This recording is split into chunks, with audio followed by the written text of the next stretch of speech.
మీ స్నేహితులు ఎవరు? యవనస్తులైన మగపిల్లలైనా ఆడపిల్లలైనా పడిపోవడానికి, పతనమైపోవడానికి, జారిపోవడానికి, నాశనం అయిపోవడానికి, భవిష్యత్తు అంధకారంగా మారిపోవడానికి, సూసైడ్లు చేసుకోవడానికి, చదువు మీద ఆసక్తి కేంద్రీకరించలేకపోవడానికి, తల్లిదండ్రులు ఉంచిన ఆశలన్నీ గంగలో తొక్కేయడానికి, నిరాశ, నిస్పృహ, నైరాశ్యం ఇవి యవనస్తులు వెంటాడడానికి కారణాలు ఏమిటి? ఫ్రెండ్షిప్ అనేది బై చాయిస్. నువ్వు ఎన్నుకునేటప్పుడే ఆ ఫ్రెండ్స్ ఎలాంటి వాళ్ళో నువ్వు జాగ్రత్త పడాలి. దుష్ట సాంగత్యం మంచి నడవడికని చెరుపుతుంది.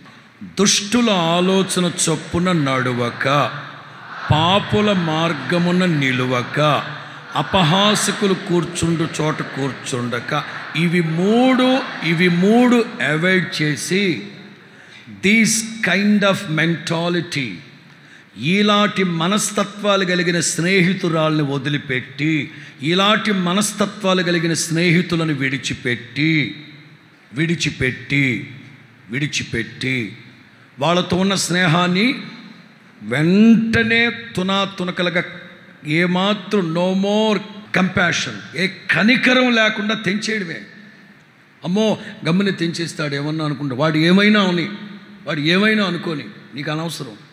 ఒక గొప్ప దైవజనుడు అంటాడు, అద్దం ముందు నుంచొని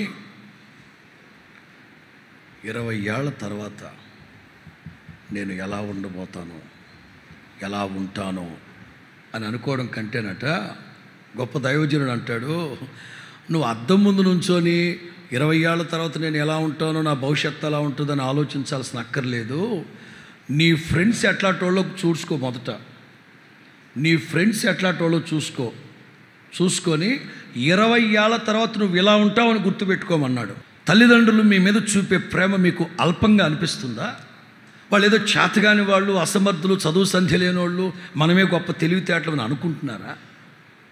ఇప్పుడు నేను చెప్పదలిచింది, మీరు చెడిపోవడానికి, పతనమైపోవడానికి 90% ఫ్రెండ్షిప్. ప్రస్తుతం ఉన్న సాంకేతిక పరిజ్ఞానం ఏమంత మంచిది కానే కాదు. వలల వంటిది, ఉరుల వంటిది. ప్రసంగిలో ఉంటుంది. వలలు, ఉరులు. వల అంటే నెట్వర్క్, ఉరులంటే బిగుసుకుంటాయి, టైట్ అయిపోతాయి. దేవుని దృష్టికి మంచోడైతే కాపాడబడతాడు, పాపాత్ముడైతే పట్టబడతాడట. జాగ్రత్త. స్నేహితుల విషయాల్లో చాలా జాగ్రత్త. మొబైల్ విషయంలో చాలా జాగ్రత్త. మీవి తీసుకొని మీ నంబర్ ట్రాప్ చేసి దాని మీద ఏవో ఒకటి పెట్టి మీకు లేనిపోని అవమానాలు తీసుకొచ్చే భయంకరమైన పరిణామాలను జాగ్రత్త. ప్రవచనాత్మకంగా చెప్తున్నాను, అనేక మంది యవనస్తుల జీవితాల్లో 1-2 డేంజర్ అలారంలు మోగి ఉన్నాయి. ఇక 3వ అలారం సిద్ధంగా ఉన్నట్టుంది.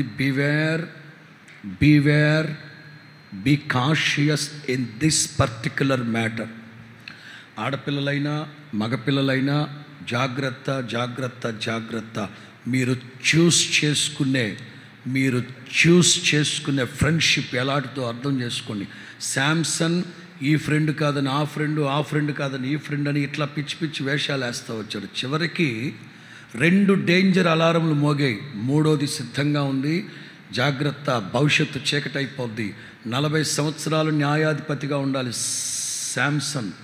40 సంవత్సరాలు దేవుని యొక్క పీరియడ్. 20 సంవత్సరాలకి అర్ధాంతరంగా చచ్చిపోయాడు శాంసన్. ఒక యవనస్తుడు సూసైడ్ చేసుకోవడానికి కారణం ఏంటి? తన ఫ్రెండ్ రెచ్చగొట్టింది. ఒక యవనస్తురాలు సూసైడ్ చేసుకోవడానికి కారణం ఏంటి? వాడు మోసం చేశాడు. ఒక యవనస్తుడు భవిష్యత్తు మీద ఆలోచన పెట్టకుండా, చదువుకోకుండా, ఫస్ట్ క్లాస్ వచ్చే స్టూడెంట్స్ టాపర్గా ఉన్న యవనస్తుడు ఎందుకు చదవలేకపోతున్నాడు, ఎందుకు మొద్దు చెప్పు అయిపోతున్నాడంటే ఎవరో మోసం చేశారు. 13 ఏళ్ళు దాటాక నేను ఎవరినన్నా ప్రేమిస్తే బాగుండేది. 13 ఏళ్ళు దాటాక నన్ను ఎవరైనా ప్రేమిస్తే బాగుండేది. ఇదే లస్ట్ఫుల్ లవ్. ఒక వయసు వచ్చిన తర్వాత నన్ను ఎవరైనా ప్రేమిస్తే బాగుండేది, నేను ఎవరినైనా ప్రేమిస్తే బాగుండేది. ప్రియులారా, ఇవన్నీ జీవితాన్ని పతనానికి తీసుకెళ్ళిపోతాయి. గనుక యవన అది either teen age or young age, 13 up to 19, 19 up to 26. వాడు అతడు గనుక మీ భవిష్యత్తుని మీరు చాలా జాగ్రత్తగా దేవుని సన్నిధిలో పునాదులు వేసుకుంటూ భవిష్యత్తుని మీ చేతులారా మీరే కట్టుకుంటారని ఒక సేవకునిగా నేను మీకు తెలియపరుస్తూ ఉన్నాను.